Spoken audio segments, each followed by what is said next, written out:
ضع قلبك في كل مكان وتخيل أثر الإحسان، أن تأتي بعطاء يديك كي تصنع فرحة إنسان، أن تنقذ أملا من ياس، أن تمشي في عون الناس. ما أجمل هذا الإحساس، لا يوصف حتما بمعاني. إنسان كوكبي النون، عنواني هو حيث أكون، قلبي بالعالم مسكون، يصعب تحديد العنوان.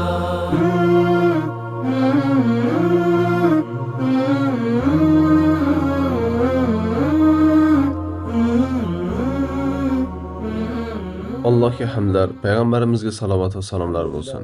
Saxovat va karam egalar o'zbek birodarlarimiz tomonidan yaxshiliklar davom etmoqda. Biz ham sabrli, matonatli va yurtini himoya qilib turgan xalqimizga xizmat va yordam ko'rsatishda davom etmoqdamiz. Alhamdulillah. Ushbu muborak kunda bir oilaga chodir o'rnatib beramiz. Bu oila ushbu chodirga juda muhtoj, chunki bosqinchilar ularning yaqinidagi uyni bombardimon qilganlari sababli avvalgi chodirlari yo'q bo'lib ketgan. Avvalo Allohga hamd aytamiz. So'ngra bu doimiy yordam va saxovatlari uchun o'zbek birodarlarimizga minnatdorchilik bildiramiz. Alloh sizlarni barakali qilsin, ajringizni yozsin, sizlarga yaxshiliklar ato etsin. Mol dunyolaringiz va farzandlaringizga baraka bersin. Sizlarni ushbu ezgu yordamlarni davom ettirishga chorlaymiz. Alloh sizlarni G'azo ahli nomidan eng go'zal mukofotlar bilan mukofotlasin. Hamd olamlarning Parvardigori Allohgadir.